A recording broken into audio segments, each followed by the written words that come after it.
Por Kate Abnett, Bruselas, 14 de julio, Reuters. Los responsables de la Unión Europea desvelaron el miércoles su plan más ambicioso hasta la fecha para hacer frente al cambio climático, con el objetivo de convertir los objetivos ecológicos en acciones concretas en esta década y, de este modo, marcar el camino a las demás grandes economías del mundo. La Comisión Europea, órgano ejecutivo de la UE, expuso con minucioso detalle cómo los 27 países del bloque pueden cumplir su objetivo colectivo de reducir para 2030 las emisiones netas de gases de efecto invernadero en un 55% con respecto a los niveles de 1990, un paso intermedio hacia las emisiones cero en términos netos para 2050. Esto significará aumentar el coste de la emisión de dióxido de carbono para la calefacción, el transporte y la fabricación, gravar el combustible de aviación y el combustible de transporte marítimo con alto contenido de carbono que no han sido gravados antes, y cobrar a los importadores en la frontera por el CO2 emitido al fabricar productos como el cemento, el acero y el aluminio en el extranjero.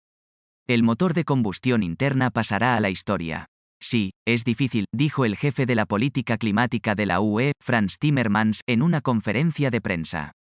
Pero también es una obligación, porque si renunciamos a nuestra obligación de ayudar a la humanidad, de vivir dentro de los límites planetarios, estaríamos fallando, no solo a nosotros mismos, sino a nuestros hijos y a nuestros nietos. El precio del fracaso, dijo, es que estarían luchando en guerras por el agua y los alimentos. Las medidas Fit for 55, listos para el 55. Deberán ser aprobadas por los Estados miembros y el Parlamento Europeo, un proceso que podría durar 2 años. También es probable que se enfrenten a intensas presiones por parte de algunos sectores industriales, de los Estados miembros más pobres que quieren proteger a sus ciudadanos de las subidas de precios y de los países más contaminantes que se enfrentan a una costosa transición. Un diplomático de un país de la UE dijo que el éxito del paquete dependerá de su capacidad para ser realista y socialmente justo, sin desestabilizar la economía. El objetivo es situar la economía en un nuevo nivel, no detenerla, dijo el diplomático.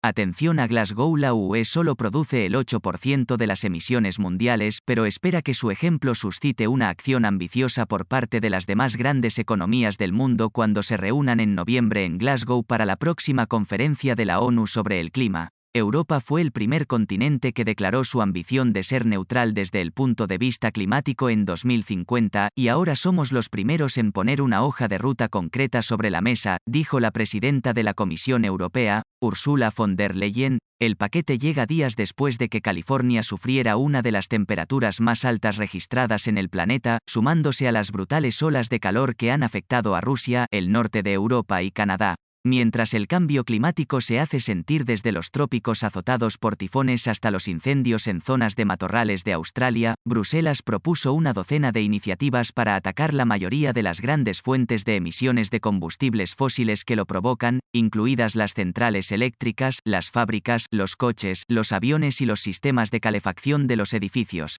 Hasta ahora, la UE ha reducido las emisiones en un 24% respecto a los niveles de 1990, pero muchas de las medidas más obvias, como la reducción de la dependencia del carbón para generar energía, ya se han tomado. La próxima década requerirá mayores ajustes, con la vista puesta a largo plazo en 2050, fecha en la que, según los científicos, el mundo debe haber alcanzado las emisiones netas de carbono para evitar que el cambio climático sea catastrófico. Las medidas obedecen a un principio básico: encarecer la contaminación y hacer más atractivas las opciones ecológicas para los 25 millones de empresas y casi 500 millones de personas de la UE, aviones, barcos y automóviles. El endurecimiento de los límites de emisiones de los automóviles pondrá fin a la venta de nuevos vehículos de gasolina y diésel en la UE en 2035, la primera de las fechas posibles que se habían barajado.